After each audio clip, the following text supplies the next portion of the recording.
J'ai le plaisir d'ouvrir officiellement cette présentation sur le sujet du jour. Nous sommes très honorés d'accueillir Laurent Marchon. Il est spécialiste PME pour la mobilière suisse romande. Laurent a l'occasion de voir beaucoup de choses se passer dans les entreprises. Et comme on l'a souvent répété depuis le début de ce cursus sur la cybersécurité, la question n'est pas tant de savoir si on sera confronté un jour à un piratage, mais plutôt quand. Et pour cela, il suffit de regarder la pratique quotidienne où régulièrement, on voit passer dans nos boîtes lettres email des choses suspectes. Et parfois, il peut arriver une maladresse, une inattention, ou même d'appuyer en toute bonne foi et puis d'être piégé. Après tout, nous sommes tous potentiellement victimes de pirates mal intentionnés. Alors aujourd'hui, avec Laurent, nous allons regarder un peu les remèdes en s'appuyant sur des cas concrets de la pratique quotidienne avec son activité, hein, je le répète, de spécialiste PME pour la mobilière suisse romande. Je me réjouis de découvrir avec vous sa présentation. Et Laurent, je vous passe la parole sans plus attendre et je vous laisse reprendre la main sur les slides.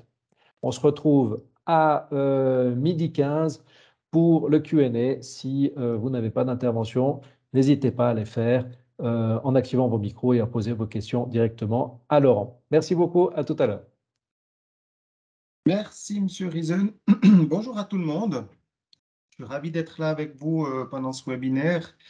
Effectivement, je vais plus vous donner en fait le remède que vous pourriez avoir le jour que vous êtes effectivement ce fameux petit verre qui va rentrer dans la pomme chez vous et puis qui va grignoter gentiment cette petite pomme verte. Eh bien, en fait, je vais vous donner ce fameux remède et puis surtout, en fait, vous donner des exemples de ce que vous recevez presque tous les jours dans votre boîte mail.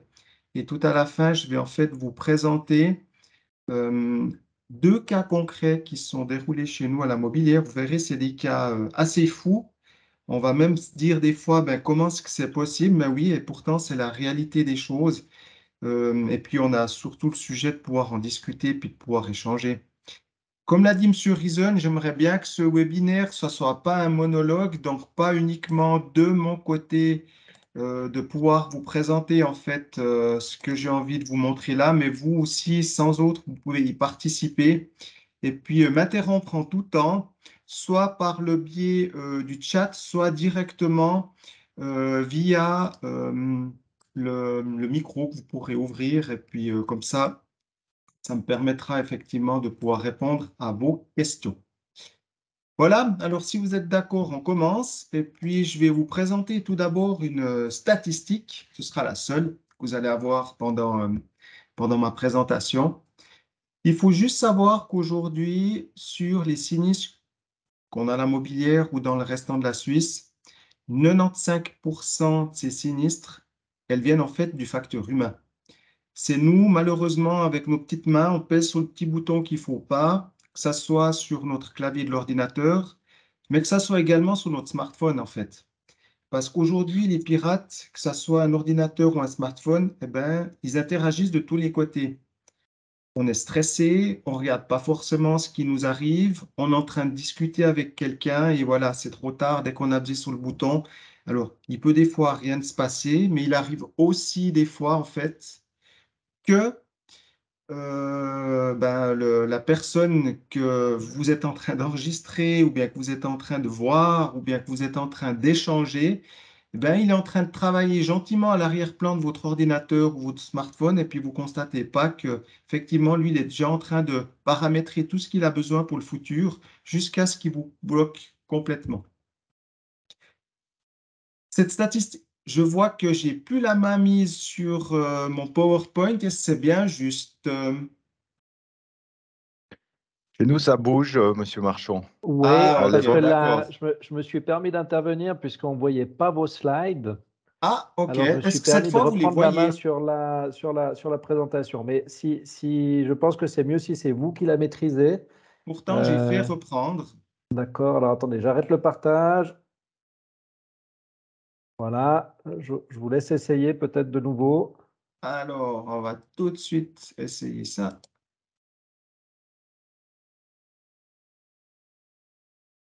Est-ce que là, vous voyez mon slide?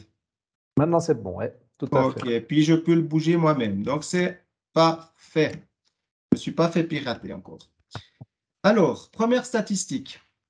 Je vous présente ici en fait une statistique qui vient de chez nous sur des cas concrets que nous avons eus au sein de la mobilière entre l'année 2020 et 2021, comme vous le voyez ici. Nous avons eu en fait une augmentation de 44% des cas. Donc, je parle vraiment de cas concrets, hein, où derrière, il y a réellement eu un dommage. Il faut juste savoir que malheureusement, les pirates, pendant le Covid, ils n'ont pas chômé. Ils ont eu le temps de s'adapter à ce qui se passait et surtout, ça leur a permis de savoir que la plupart des gens qui travaillaient à distance, mais ils avaient aussi un PC malheureusement et ça leur permettrait d'avoir encore plus la mainmise, je dirais, sur l'activité de pouvoir rentrer au sein des entreprises et surtout des PC. Comment réagit aujourd'hui en fait, la personne qui est derrière son PC face à ça? Eh bien, le pirate, lui, qu'est-ce qu'il fait? Il ne veut pas vous attaquer, vous, directement. Lui, il envoie des milliers de spams, de vers et autres dans le monde entier, et il attend que la personne qui soit derrière rentre en fait en contact avec ce qu'il envoie. Et c'est ça, en fait, qui permet à ces criminels de pouvoir rentrer sur votre PC ou d'autres moyens de communication pour pouvoir après interagir directement dessus. Donc, voilà la réalité des chiffres et des faits. Je n'ai pas malheureusement encore pour l'année 2021-2022, mais je pense qu'ici, les chiffres, ils n'ont pas doublé, mais carrément triplé par rapport à ce que je vous présente là. N'hésitez pas à me poser des questions, hein, comme je vous l'ai dit, si vous avez des choses que vous aimeriez savoir. Je commence par cette partie qui est en bas ici.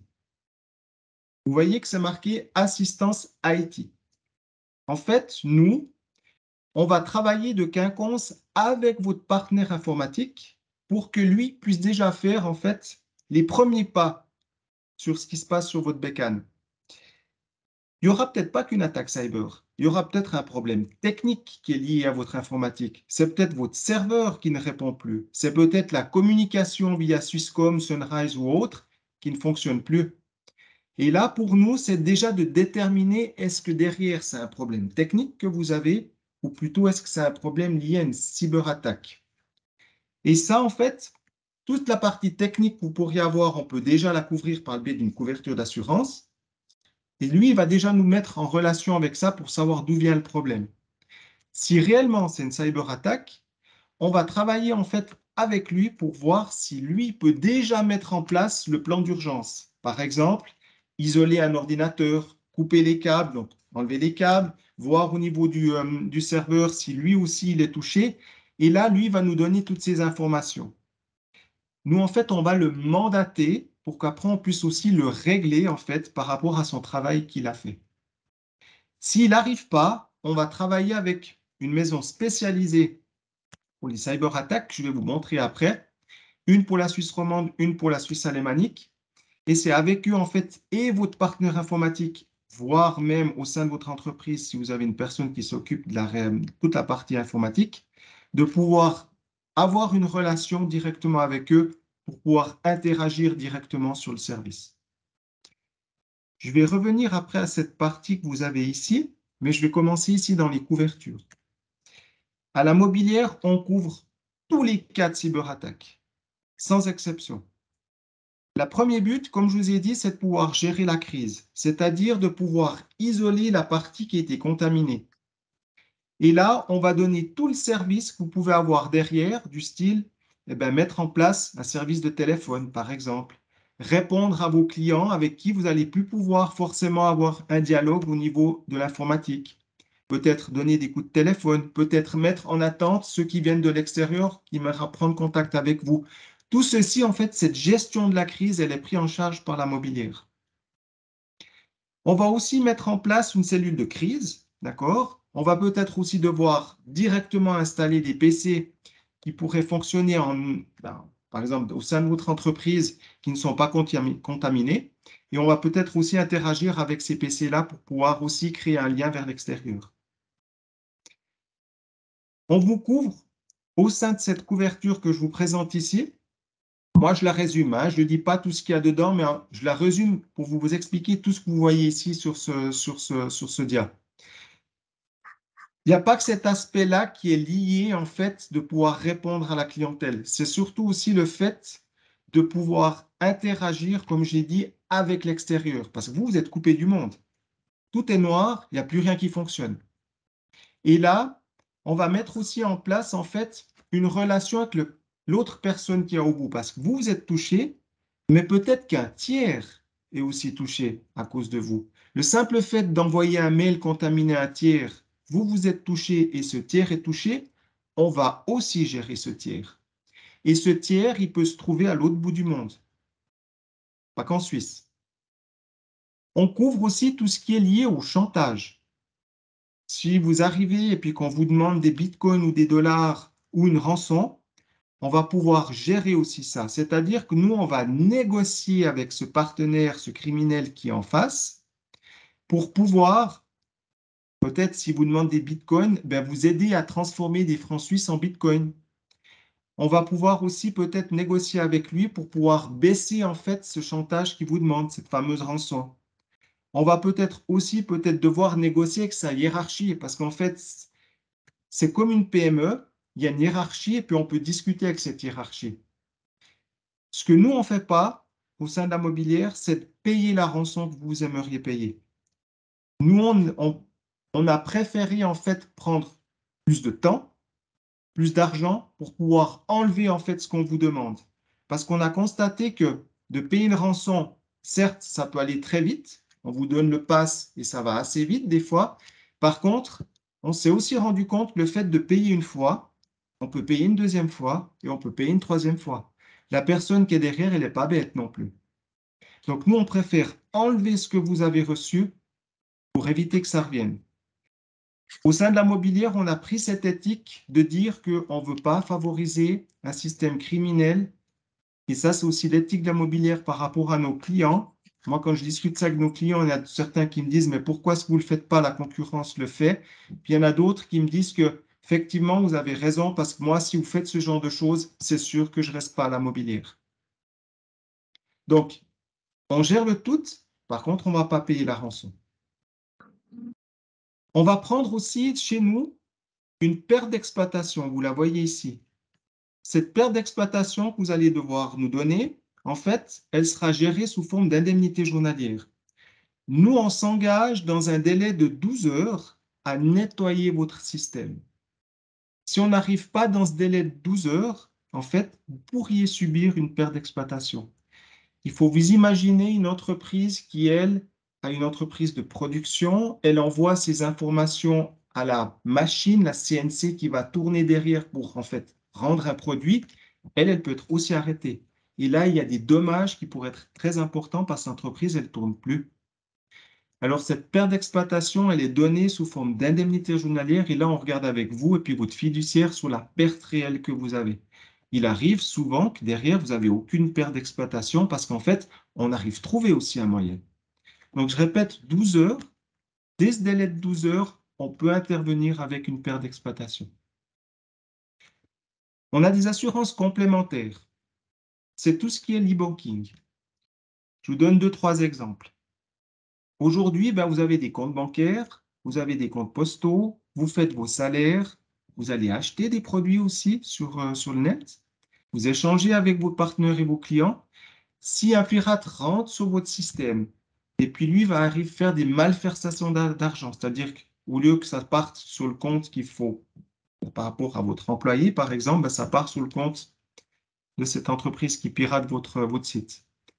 On a des possibilités avec des moyens que l'on met, c'est-à-dire on détermine en fait un montant en pourcentage de la somme d'assurance de combien est-ce que vous avez besoin si on rentre en fait sur ces comptes. C'est en principe entre 10, 20 et 30% de la somme d'assurance que vous avez choisie. C'est toujours la poste ou la banque en fait qui va bloquer votre paiement qui devrait partir là où il ne faut pas par des algorithmes. En fait, derrière, il y a des intelligences artificielles qui tournent constamment pour voir avec qui vous avez l'habitude de traiter, de travailler, surtout par rapport aux IBAN. Et dès qu'il y a un élément qui sort de son contexte habituel, souvent, ils prennent contact avec vous. Mais ça arrive souvent aussi que malheureusement, ça passe outre. Et là, si ça passe outre, on a des moyens et des montants à disposition pour pouvoir y remédier. On couvre également ce qui s'appelle l'arnaque au CIO. C'est quelqu'un qui se fait passer pour quelqu'un de l'entreprise qui ne l'est pas. Je vous donne un exemple. Vous avez un mail réel qui est existant. Vous conversez avec par exemple, votre partenaire chez qui vous allez commander de la marchandise. La marchandise que vous commandez, elle est réelle.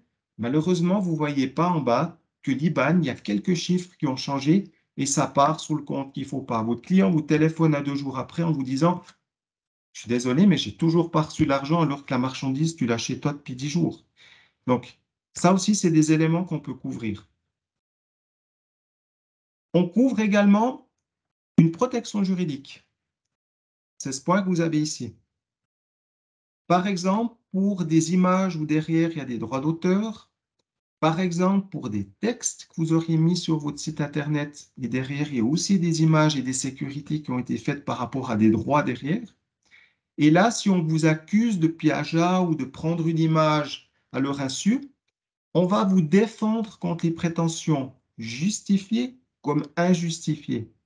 C'est-à-dire que s'il faut payer une image parce que vous avez utilisé cette image, par exemple, à des fins publicitaires, voire même derrière de pouvoir gagner de l'argent avec, on va devoir la payer, cette image. Mais on va pouvoir aussi négocier avec. Vous allez voir, après, je vais vous donner un cas concret de chez nous de ce qui s'est passé. Donc, cette protection juridique, elle est là pour vous défendre ou pour payer si c'est nécessaire. On a une norme qui s'appelle la norme PCI DSS. Vous l'avez ici en résumé en bas en anglais. En fait, qu'est-ce que c'est que cette bête-là? C'est le fait que aujourd'hui, si vous allez faire un paiement sur Internet, PayPal, Ricardo, Anibis, ce que vous pourriez commander aussi via le net, il y a une sécurité qui va se faire derrière sur votre carte de crédit, le Secure. Et cette sécurité que l'entreprise qui émet la carte, elle, en fait, elle garantit cette sécurité par rapport à votre carte et le paiement. Et là, c'est important, en fait, que cette norme qu'il faudrait retrouver parce que, en fait, elle a été violée, cette norme, il faudra la retrouver. Et ça coûte beaucoup d'argent. Et là, en fait, on va aider l'entreprise qui a perdu cette norme à la retrouver. Notre produit, ça fait 3 ans qu'il existe. Je ne suis encore pas tombé en 3 ans en Suisse sur une entreprise qui avait cette norme. C'est plutôt vraiment des grosses sociétés, banques, assurances, voire tous ceux qui font des paiements en ligne avec le Secure qui garantissent cette sécurité. Est-ce que vous auriez des questions par rapport à cette première partie que je vous ai montrée ici?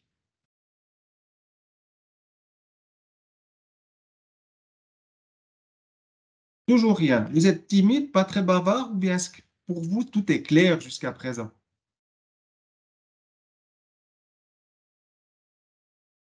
Alors, je continue dans ma présentation. Oui? Allô? Il y a quelqu'un, je pense, qui voulait intervenir?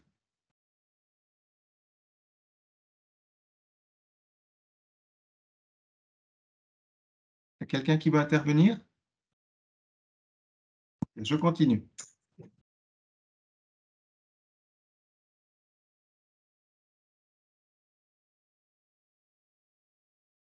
Alors, les 2 derniers points que je vous présente ici.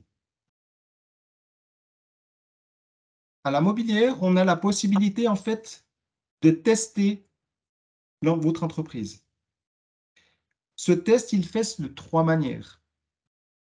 La première, on a un formulaire en ligne qui va vous donner un rapide aperçu, en fait, de quelques faiblesses que pourrait avoir votre système informatique, votre façon de travailler aussi au sein de l'entreprise, pour vous montrer, en fait, qu'est-ce que vous pourriez mettre en place pour combler, en fait, ce manque informatique et de sécurité que vous pourriez avoir. Ce test, il est gratuit. Vous pouvez sans autre le demander auprès de nos agences. On vous envoie un lien et vous avez un rapide après-aperçu derrière. Comment est-ce qu'en fait, on peut y remédier par rapport à des questions qui sont dynamiques et puis pouvoir vous aider à justement combler ces lacunes. Ça, c'est la première des choses. Deuxième élément, on peut faire des tests au sein de votre entreprise, comme nous, on l'a aussi au sein de notre entreprise, pour pouvoir en fait tester vos collaborateurs. Ça, c'est quelque chose qui est payant, qui se fait sous forme d'abonnement.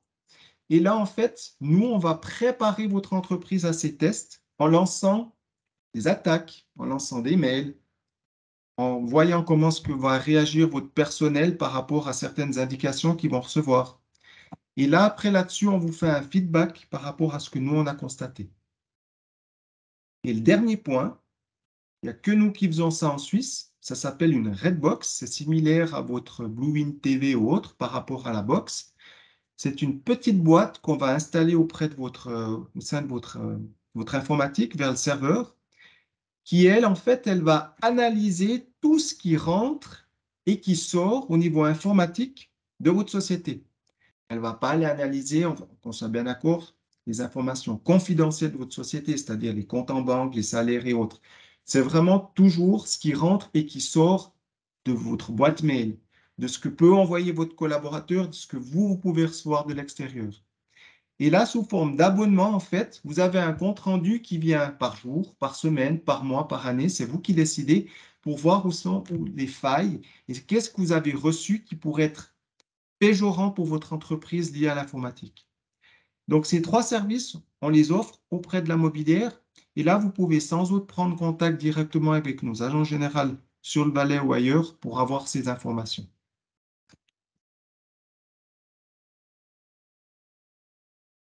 Je continue.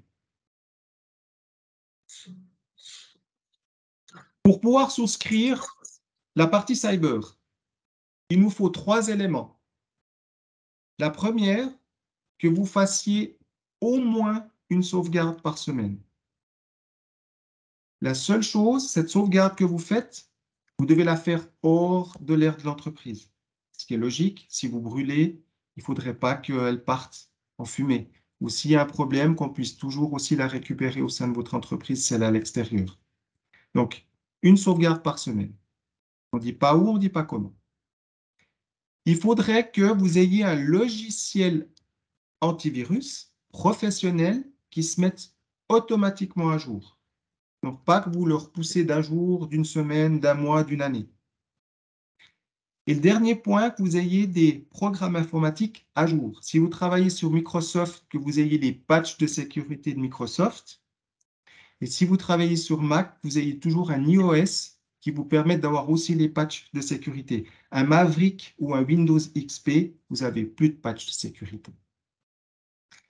Bien sûr que ceci pourrait engendrer en fait des réductions, des diminutions si ce n'est pas le cas. De toute façon, notre équipe de collaborateurs vous rend attentif à ces points. Et s'il manque un des points, en principe, on ne va pas souscrire une cyber couverture assurance pour ce genre de choses. Ou on va vous demander de le mettre à jour très vite pour que vous ayez la couverture complète. Donc, je répète, une sauvegarde une fois par semaine, logiciel antivirus professionnel qui se met automatiquement à jour et des programmes informatiques à jour. On a 3 nouveautés.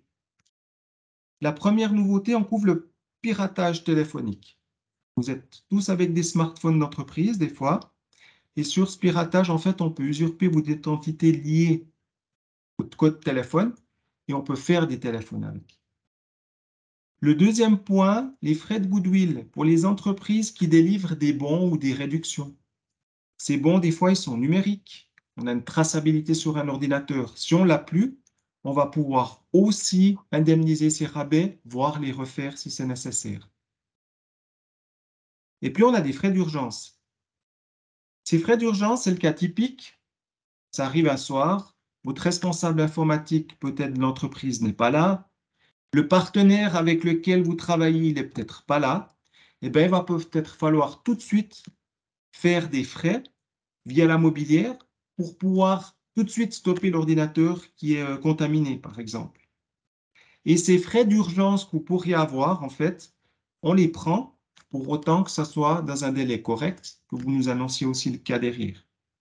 Donc, ces frais d'urgence sont aussi pris en ligne de compte. Il y a 4 releases par année sur ce produit cyber. Il y a chaque fois des nouveautés qui interviennent et qui se mettent à jour par rapport aussi à ce qui se passe dans le marché pour pouvoir adapter le produit.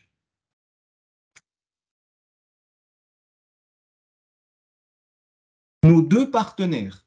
Comme je vous ai dit, on mandate votre partenaire informatique. Si lui, il n'arrive pas à faire le nécessaire, on travaille en Suisse romande avec la maison Kios, qui, eux, sont des spécialistes en cyberattaque. Donc, il faut quand même savoir qu'au sein de ces sociétés, il y a des ex-pirates, il y a des gens de l'informatique, il y a des ingénieurs. Et tout ceci, ensemble, va faire qu'ils vont pouvoir trouver une solution. On trouve toujours une solution en cyberattaque, mais c'est combien de temps je vais avoir besoin pour pouvoir trouver le problème. Et puis, pour la partie alémanique, c'est la société Teractive qui réagit exactement la même chose que la maison Kios sur la Suisse romande.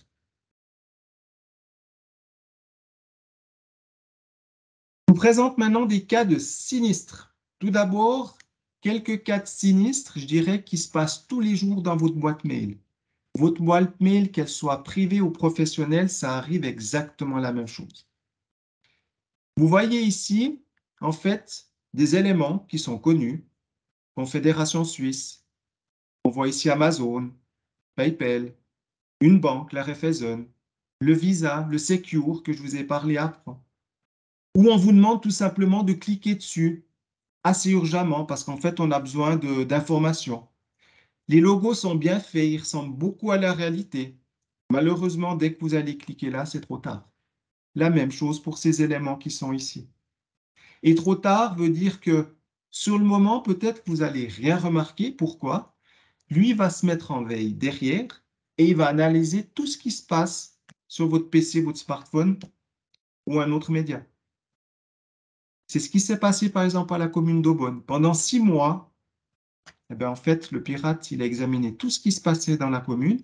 Il a pu voir les comptes qui s'ouvraient, les codes qui s'ouvraient. Au bout d'un moment, il dit stop, on stoppe tout et puis on lance notre procédure. Et là, c'est exactement la même chose que ce qui se passe par rapport à ça.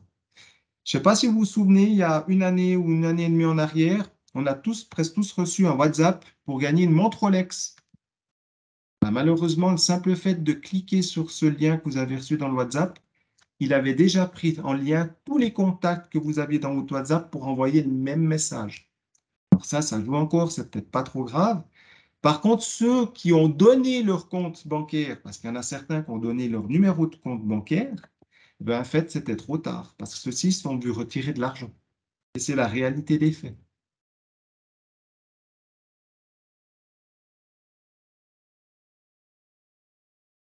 Ici, on demande aussi des paiements, d'accord? Ou on vous demande une référence. Malheureusement, vous voyez Confédération Suisse, vous dites que c'est quelque chose de réel et ça ne l'est pas. DHL. Qui d'entre vous, cette semaine, ne reçoit pas un paquet cette semaine? Je suis presque sûr qu'il y a quelqu'un qui va recevoir un paquet cette semaine. Peut-être pas forcément de DHL, ça peut être d'autres sociétés, la Poste suisse, Deutsche Post, ça peut être d'autres postes, ça peut être d'autres courriers. Malheureusement, on s'attend à recevoir un paquet. On s'est dit, effectivement, il y a aussi un paiement peut-être qui derrière doit être fait par rapport à la douane ou peut-être directement via DHL. On pèse dessus, et les 7,55 € ils sont perdus, ils sont partis. D'accord? Aussi, le fait de cliquer sur ce genre de lien, lui aussi va se mettre en veille derrière sur votre système et puis vous n'allez rien voir. Et lui va analyser tout ce qui se passe. Ça, c'est la réalité de ce qui se passe tous les jours, que ce soit privé ou que ce soit professionnel. Cas concret de la mobilière, un sinistre, des images réelles de sinistre, un dialogue réel de sinistre, d'accord?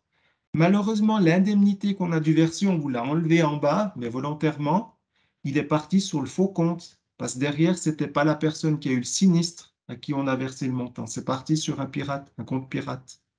Et là, malheureusement, c'est trop tard une fois que c'est parti. Aucune traçabilité, aucune possibilité d'aller rechercher derrière où est-ce que cet argent est parti.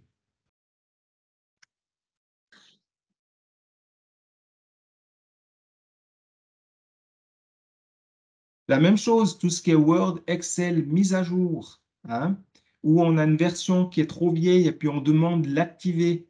C'est des éléments qui sont connus, qui malheureusement, de nouveau la même chose. On voit ici qu'il y a une macro qui s'installe derrière. Vous voyez rien du tout. Il a l'indice de nouveau tout ce qui se passe dans votre système.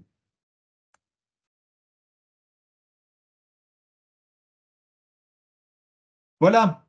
Pour la dernière partie, je vais vous présenter 2 cas réels qui sont déroulés au sein de la mobilière. Je ne sais pas de votre côté, par rapport à ce que vous avez vu au niveau présentation, avant de passer au dernier cas, est-ce que vous auriez des questions? Ou ça a l'air tellement clair qu'il n'y a pas de questions. Alors, il y a une question qui est venue, une question assez précise qui concernait le type d'antivirus qui était conseillé. Notamment, est-ce que certaines grandes marques très connues qui avaient leurs origines en Russie sont-elles encore conseillables aujourd'hui? Très bonne question. Effectivement, vous avez vu que j'ai mis qu'il fallait un antivirus professionnel qui se mette automatiquement à jour. Je pensais que vous faisiez allusion à Kaspersky, par exemple, ou à d'autres logiciels. Effectivement, si vous devez aller acheter un logiciel, je pense que la meilleure façon, c'est de vous faire conseiller par votre partenaire informatique. Et surtout que si vous êtes en relation et que lui gère votre site Internet, par exemple, c'est de lui demander conseil.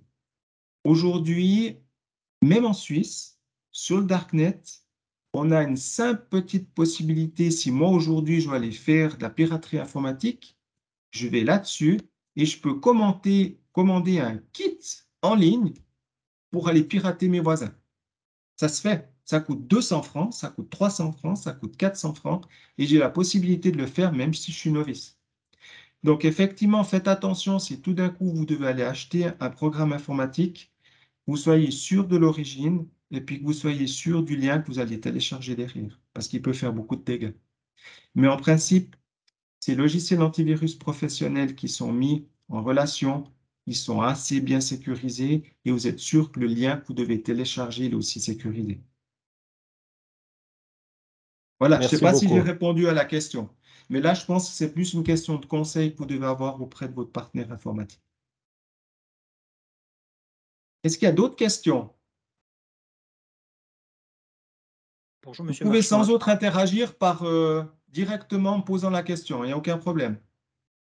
Bonjour, monsieur Marchand. Arnaud Mévillot. Une Bonjour. question, vous parliez de rançon, mais finalement, est-ce que c'est légal de payer une rançon? Parce qu'on finance, comme vous disiez très justement, on finance finalement le crime organisé, mais est-ce qu'on a le droit de payer une rançon? Malheureusement, oui. Aujourd'hui, je vous donne un seul exemple. Si vous envoyez un mail contaminé à un tiers, ce tiers, il ne va pas pouvoir vous attaquer.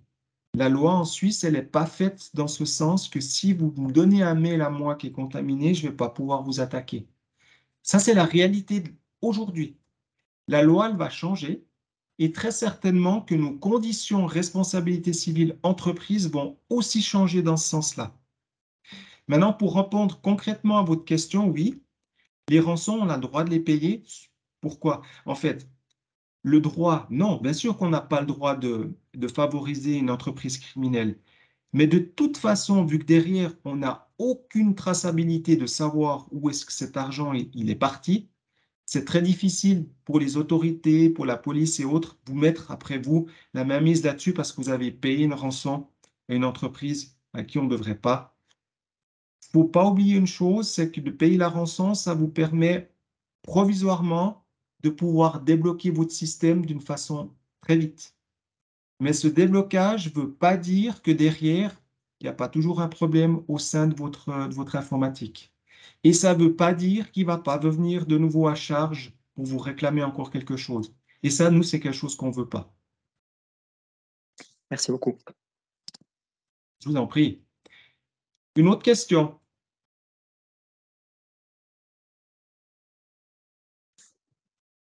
OK. Si vous êtes d'accord, je passe à la dernière partie où nous dessinons ce concret immobilier. Alors, je vous explique. Un dentiste, client chez nous, il reçoit un mail venant d'Espagne qui lui dit en fait dans ce mail que j'aimerais venir me soigner en Suisse pour des implants que je dois faire et j'aimerais avoir en fait un devis par rapport à tout le, à tout le protocole dentaire que j'ai pour que je puisse savoir en fait combien ça va me coûter si je viens me soigner chez vous. Donc, il a envoyé tout un protocole de son dentiste en Espagne avec des photos, des images et tout ce qu'il a et ce que lui, il aimerait mettre en avant. Notre dentiste, il fait un devis par rapport à ce qu'il a reçu, mais il explique bien que l'idéal, ce serait quand même qu'on soit en Suisse pour pouvoir préparer tout ceci. Il prépare un devis et sur ce devis, il marque le prix se monte à 9 600 francs. Mais pour pouvoir après aller au-delà de ce devis, il a besoin d'un acompte de 50% de ce montant-là.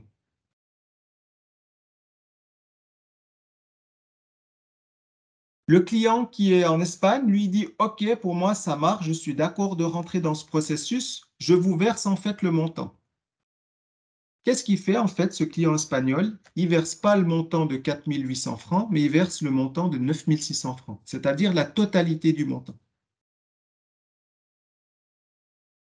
Notre client dentiste, pas de problème, s'est dit ben, « C'est très bien, il m'a versé le montant total, il n'y a aucun souci pour moi. » Mais le même jour, le client espagnol lui dit « Écoutez, je suis désolé, mais en fait, selon la demande que vous m'avez faite, vous aimeriez que je vous verse le 50% et pas le 100%. Est-ce que vous êtes d'accord de me rembourser en fait le 50% en trop que je vous ai versé? » Notre client renverse en fait, il envoie 4 800 francs sous le compte espagnol à ce client qui avait versé les 50% en trop.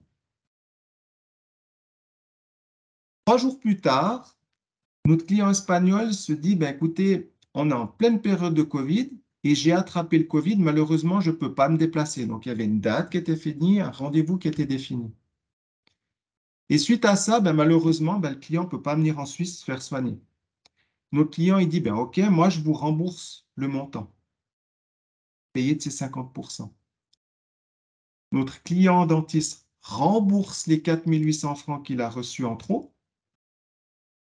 Et en fait, la finalité de tout ça, c'est que notre client dentiste, il n'a jamais reçu aucun argent sur son compte, mais au contrario, lui, il a versé la totalité de ses 9 600 francs à l'Espagnol qui était un escroc, alors que notre dentiste, c'est lui qui devait recevoir cet argent-là.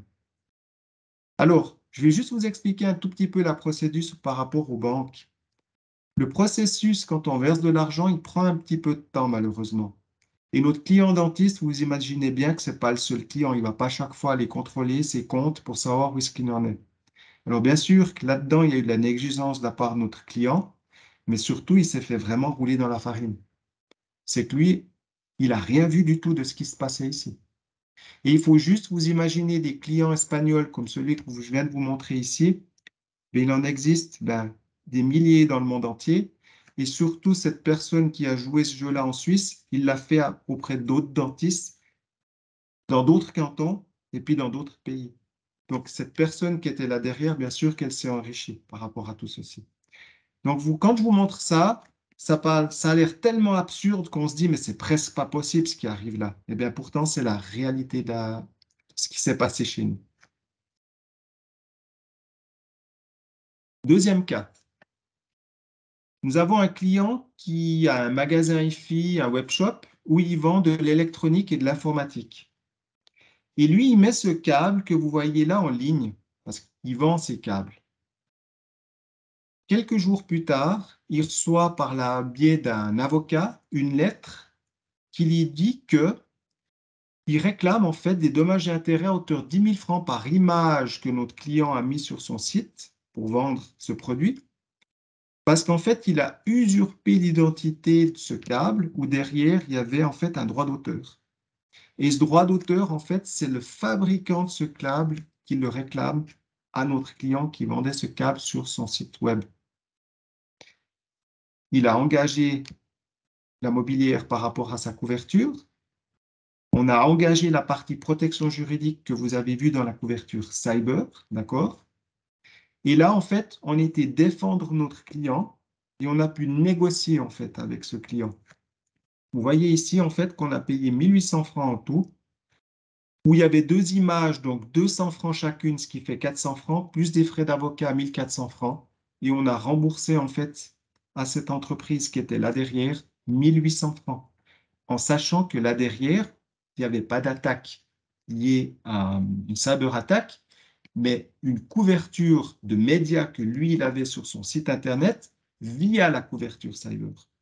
Et on n'a pas besoin d'avoir une attaque cyber pour pouvoir faire bénéficier de la couverture protection juridique pour tout ce qui est en lien avec notre site Internet, c'est-à-dire droit d'image, droit d'auteur et de texte. Et là, en fait, on a remboursé 1800 francs sur cette partie qu'on a vue avant. Voilà, par rapport aux cas réels qui se sont passés chez nous. J'aimerais juste vous dire 2 choses encore. Première des choses, ce que je vous ai montré là, la partie cyber, vous pouvez la faire en standalone, donc ça veut dire en produit unique. Pas besoin d'avoir un produit immobilier, de la chose, de la RC ou autre, pour pouvoir la faire. On peut la faire même si vous n'êtes pas client chez nous. Ce produit, il existe autant pour les PME que pour les grandes entreprises, que pour les privés. Et la prime, elle se situe entre 60 francs pour des privés à plusieurs milliers de francs pour des grandes entreprises. Mais dans une PME, on se situe en 400 francs et 2000 francs de prime environ en fonction des montants que vous choisissez, des franchises que vous voulez. On peut aller à plusieurs millions de couvertures. Et ça, c'est vous qui définissez avec le conseiller qui vient chez vous de savoir ce qui est le plus juste pour vous. Voilà, je vous remercie en tout cas de m'avoir écouté par rapport à tout ce que je vous ai dit et puis je suis ouvert maintenant à vos questions si vous en avez. Merci beaucoup, Laurent, pour cette présentation, surtout ces cas concrets, hein. Je tire 2 grands enseignements de ce que nous avez montré. C'est qu'un, il y a des possibilités infinies de faire des dégâts dans une entreprise, hein, quand on voit que même les bons ou les éléments de fidélité ou ce type de contrat, il y a vraiment beaucoup de points de vulnérabilité. Et puis aussi, souvent, ce sont des arnaques, hein. Ce n'est pas comme dans les films avec des technologies de pointe, mais c'est des choses qui sont assez de basse technologie, low-tech, qui profitent soit du manque de temps, du manque d'attention, et puis on est vraiment presque dans de l'escroquerie banale avec l'outil qui est l'informatique. La salle est à vous, hein, s'il y a des participants qui souhaitent s'exprimer, que ce soit dans le chat, soit en activant les micros.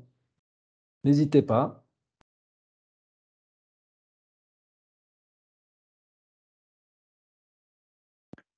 Donc, rebonjour, c'est de nouveau Arnaud Mévillot. J'aurais 2 questions qui sont en rapport avec la loi sur la protection des données. Qu'est-ce qu'il y a comme couverture si tout à coup on se fait amender parce qu'on parle de 4% du chiffre d'affaires? Est-ce qu'il y a une couverture de la part de la mobilière? Donc ça, c'est par rapport à l'amende. Et puis la deuxième question, c'est par rapport à plutôt une couverture responsabilité civile où, je sais pas, je suis une commune, je me suis fait pirater, j'ai les données de mes contribuables qui partent dans la nature. Est-ce que s'ils m'attaquent en justice, est-ce qu'il y a des dommages et intérêts qui peuvent être couverts? Merci. Merci pour votre question, monsieur. Effectivement, je vous remets un tout petit peu en arrière, 2 ans en arrière. Vous avez vu, il y avait 800 000 données de Swisscom qui se sont évaporées dans la nature. J'en faisais partie. Peut-être là, les personnes qui sont ici derrière, vous en faites aussi partie, hein. Sur 800 000, ça représente quand même beaucoup de monde. Est-ce que vous, de votre côté, vous avez intenté une atteinte en justice par rapport à ces données qui sont parties dans la nature? Il n'y a personne, en fait, qui l'a fait. D'accord? La seule chose, c'est qu'aujourd'hui, par rapport à la loi sur la protection des données, en fait, elle est en train de changer, cette loi, d'accord? Et très certainement que dans le futur, on va devoir y répondre. Je vous donne un exemple concret aussi de ce qui s'est passé. Un gynécologue sur la région de Genève, il s'est fait pirater son système informatique et toutes les données de ses clients, donc des données pertinentes, confidentielles, donc des données vraiment qui avaient un grand risque, elles sont vues en fait reflétées sur le darknet. Et là, on n'a pas de possibilité vraiment d'attaquer aussi notre médecin gynécologue. Alors nous, on va tout faire, bien sûr, pour pouvoir récupérer ces données. On va pouvoir même aller effacer certaines choses sur le web, par exemple Google, Wikipédia ou autre. Et ça, ben, malheureusement, on ne peut pas tellement aller plus loin aujourd'hui pour pouvoir protéger la personne qui est derrière. Et puis par rapport à la commune, effectivement, ben, la commune contribuable, ben, je prends la commune d'Aubonne. De nouveau, il n'y a pas grand-chose à faire. Malheureusement, c'est arrivé. Ce qui est peut-être plus grave, c'est de se dire que une entreprise étatique qui, elle, n'a pas pris les moyens de pouvoir se protéger ben, par rapport à une couverture d'assurance cyber, peut-être que là, c'est un petit peu plus grave en disant, ben, malheureusement, on n'a aucune couverture derrière pour pouvoir y remédier. Et c'est ça que nous, on aimerait aussi vraiment mettre en avant, c'est que la responsabilité, elle n'est pas seulement dans les données qui vont être prises, mais surtout de pouvoir aller en amont puis de pouvoir donner derrière surtout un remède par rapport à ce qui s'est passé. Et c'est ça que nous, on met vraiment en avant aujourd'hui par rapport aux entreprises et surtout aussi aux particuliers parce qu'on a tous des enfants et les enfants, malheureusement, c'est des bombes sur le net par rapport aux images qui pourraient être publiées.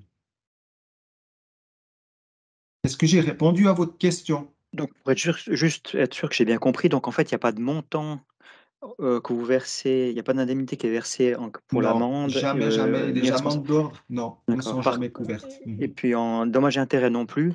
Non Par plus. contre, ben, vous aidez en amont, plutôt dans les mesures à prendre pour éviter que ça se produise. Exactement. Merci beaucoup. Je vous en prie. À propos de la révision de la loi sur la protection des données, elle entrera en vigueur dans à peu près une année et elle entrera en vigueur immédiatement. Il n'y a pas de délai transitoire qui est prévu, donc j'encourage toutes les entreprises à se renseigner. Nous avons un peu de documentation que nous mettrons probablement en ligne aussi avec avec ce webinaire. Il y a quand même un certain nombre de démarches et de choses à interroger au sein de l'exploitation pour être certain d'être en conformité quand la LPD, la nouvelle loi sur la protection des données suisse, entrera en vigueur l'année prochaine. Laurent, je me permets juste de vous demander peut-être d'arrêter le partage de votre écran.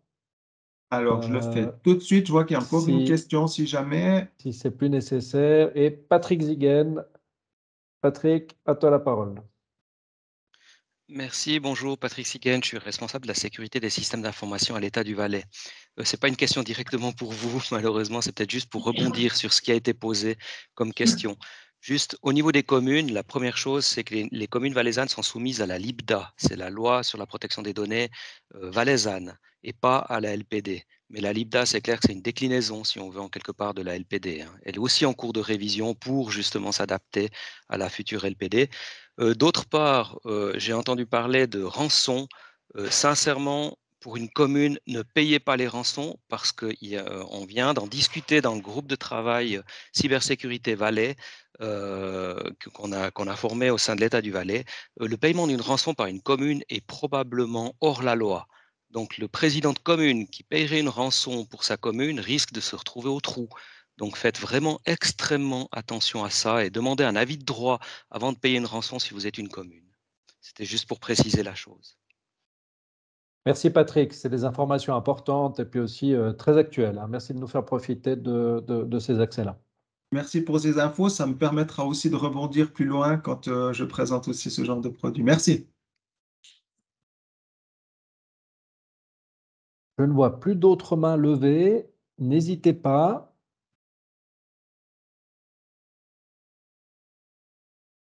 Bien, bah écoutez, je crois que c'est l'heure de manger pour tout le monde, hein. On ne va pas vous retenir plus longtemps. Merci infiniment, Monsieur Marchand, merci infiniment, Laurent, pour ces explications, hein. On voit vraiment surtout des cas concrets, hein. On voit l'inventivité, la créativité et puis les risques. Mais grâce à vous, on a aujourd'hui une vision beaucoup plus claire en fin de compte, comment rebondir et puis comment se remettre en selle après avoir été victime d'un escroc ou d'un pirate en ligne. Merci à vous, chers participants aujourd'hui qui suivez nos manifestations. Je vous donne rendez-vous pour notre prochain webinaire. Ce sera le 24 novembre. Ce sera le dernier webinaire de l'année consacré dans notre programme de cybersécurité. Il sera consacré à la numérisation de l'administration. Vers quelle perspective? On voulait aussi finir sur quelque chose de plus donnant des perspectives, en ne montrant pas juste les immenses risques qui pèsent sur les entreprises, mais de montrer aussi les opportunités, puis comment s'y préparer. Merci à notre partenaire Diarc, merci beaucoup Cédric Luisier qui a été, qui a été mon complice pour l'organisation de ce webinaire. Je vous souhaite à tous un excellent appétit et je me réjouis de vous retrouver prochainement.